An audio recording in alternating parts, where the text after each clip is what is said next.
Hi everyone, I hope you guys are doing really well. और आज की इस वीडियो में I am going to talk about the most important aspect of every government exam, that is current affairs.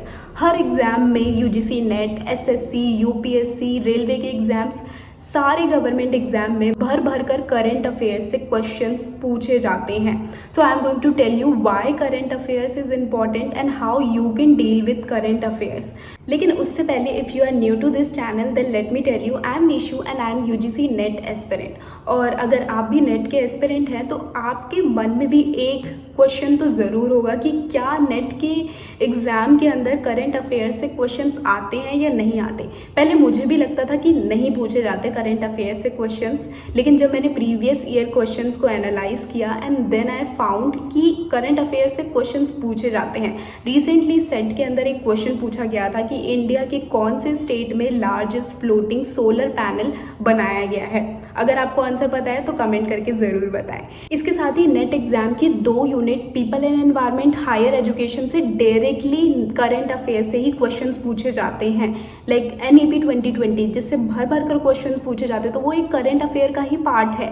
And इसके साथ ही जितने भी protocols हुए रिसेंट डेज में, जितने भी न्यू पॉलिसीज़ आ रही हैं, ऑर्गेनाइजेशन स्टैब्लिश हो रहे हैं, कुछ भी नया स्टैब्लिश हो रहा है, उन सब से क्वेश्चंस पूछे जाते हैं और ये सब करंट अफेयर्स का ही पार्ट है।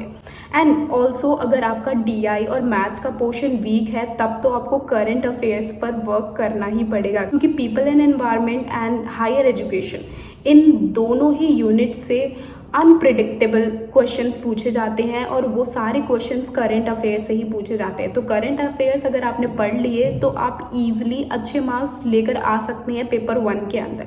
तो मैंने क्या किया, करंट अफेयर्स के लिए मैंने इस बुक को परचेज़ किया है।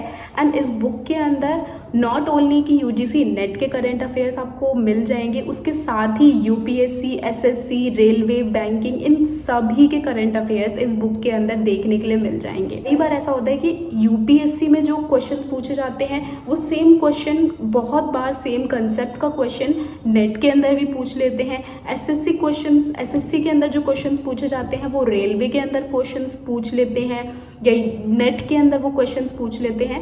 एट द एंड जो करंट अफेयर्स के क्वेश्चंस होते हैं वो सभी गवर्नमेंट एग्जाम के अंदर सेम ही पूछे जाते हैं, बस थोड़ा सा कंसेप्ट चेंज कर देते हैं और कई बार इन डेप्थ में पूछ लेते हैं, लेकिन क्वेश्चंस तो एक ही होते हैं, क्योंकि करंट अफेयर्स कहीं और अलग से तो उठा के लेकर आएंगे नहीं।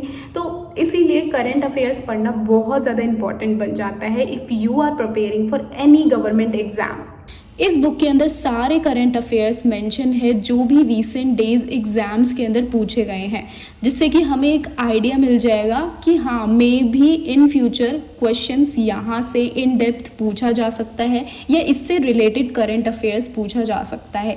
ये हमें एक आइडिया मिल जाता है इन पीवाईक्यूज को पढ़कर। और कई बार पीवाईक्यूज में भी ऐसा होता है कि सेम एग्जैक्ट क्वेश्चन आ जाते हैं, जनरल नॉलेज के क्वेश्चंस। इसके साथ ही इस बुक के अंदर statement based question, assertion, reason के क्वेश्चंस भी अवेलेबल हैं। जितने भी हमारे हायर एजुकेशन के अंदर कमीशन से जितने भी क्वेश्चंस बनते हैं, इवन दो इन यूपीएससी में जितने क्वेश्चंस पूछे गए हैं वो सारे इस बुक के अंदर मेंशन है। जब मैं कमीशंस के बेस पर जितने भी क्वेश्चंस बने हैं ना, उनको जब मैं रीड कर रही थी तो बहुत सारी ऐसी चीज़ें मुझे पता चली जो कि मुझे पता नहीं थी और जो कि कोई भी ऑनलाइन यूट्यूब पर कोई भी उन चीज़ों के बारे में बात नहीं करता। तो एक ये है कि हमें नॉलेज भी मिलेगी, करंट अफेयर्स के बारे में भी पता चल जाएगा इस बुक की हेल्प से। अब जैसे पॉल्यूटेंट से रिलेटेड क्वेश्चंस पूछे जा चुके हैं, ग्रीन हाउस गैसेस से रिलेटेड क्वेश्चंस पूछे जा चुके हैं नेट एग्जाम्स के अंदर, और बायोडाइवर्सिटीज़ के भी क्वेश्चन यहाँ पर अवेलेबल हैं। बायोडाइवर्सिटी के भी क्वेश्चंस नेट में आते ही रहते हैं और ये क्वेश्चन नेट एग्ज़ाम में नहीं पूछे गए हैं। ये क्वेश्चन ऐसे क्वेश्चन हैं जो कि कौन से, जो कि आरपीएससी एग्ज़ाम्स के अंदर क्वेश्चन पूछे गए हैं, ये वो वाले क्वेश्चंस हैं। तो यानी इस बुक के अंदर जितने भी गवर्नमेंट एग्ज़ाम हैं उनके अंदर जो भी करंट अफेयर्स पूछे जाते हैं ना, वो सारे के सारे अवेलेबल हैं। अब देखो, जैसे यहाँ पे बुक के अंदर क्वेश्चन अवेलेबल है, वर्ल्ड लाइफ प्रोटेक्शन एक्ट कब आया था, वर्ल्ड अर्थ डे कब सेलिब्रेट किया जाता है। तो ऐसे क्वेश्चंस एग्ज़ाम के अंदर डायरेक्टली क्वेश्चंस पूछे जाते हैं। और कई बार मेरा जब कुछ पढ़ने का मन नहीं कर रहा होता तब मैं साइंस एंड टेक्नोलॉजी के करंट अफेयर्स को पढ़ने बैठ जाती हूँ और उसको पढ़ने के बाद आई फील लाइक कि यार हम कितने आगे पहुँच चुके हैं, हमारी टेक्नोलॉजी कितने आगे पहुँच चुकी है। तो बहुत सारी नॉलेज मुझे गेन करने के लिए मिलती है। इसके साथ ही मोस्ट इम्पॉर्टेंट थिंग कि अगर आपको लगता है कि करंट अफेयर्स सिर्फ और सिर्फ एग्जाम के पर्सपेक्टिव से इम्पॉर्टेंट है, then you are wrong. Current affairs exam के पर्सपेक्टिव से ही नहीं बल्कि इंटरव्यू और आपकी क्रिटिकल एंड थिंकिंग स्किल्स जो है उसको भी इम्प्रूव करते हैं। देखो, इंटरव्यू के अंदर सिंपली कोई आपसे ये नहीं पूछेगा कि वुड्स डिस्पैच कमीशन जो था उसके अंदर क्या हुआ था, या मॉन्ट्रियल प्रोटोकॉल के अंदर क्या हुआ था, यूनिवर्सिटी कमीशंस के अंदर क्या हुआ था। कोई भी आपसे पुराने क्वेश्चंस नहीं पूछे जाएंगे। अगर क्वेश्चन पूछा जाएगा इंटरव्यू के अंदर तो वो डायरेक्टली करंट अफेयर से ही क्वेश्चंस पूछेंगे कि रिसेंटली एजुकेशन के अंदर हायर एजुकेशन के अंदर कौन सी पॉलिसीज़ स्टैब्लिश हुई है, साइंस एंड टेक्नोलॉजी के फील्ड में क्या न्यू स्कीम्स आई है, क्या पॉलिसीज स्टैब्लिश हुई है, वो करंट अफेयर से ही क्वेश्चन पूछेंगे। कोई भी आपसे पुराने करंट अफेयर से क्वेश्चंस नहीं पूछेंगे। तो एग्जाम के साथ साथ इंटरव्यू के पर्सपेक्टिव से भी करंट अफेयर्स इंपॉर्टेंट है। इसके साथ ही अगर if you want to improve your critical thinking तो उसके लिए भी करंट अफेयर्स आपको पढ़ने पड़ेंगे। Because I am a literature student, तो अगर मैं कोई भी नोवेल पढ़ती हूँ, कोई भी पोएम अगर हम पढ़ते हैं तो उसके लिए हमें करंट सिनेरियो को पढ़ना पड़ता है।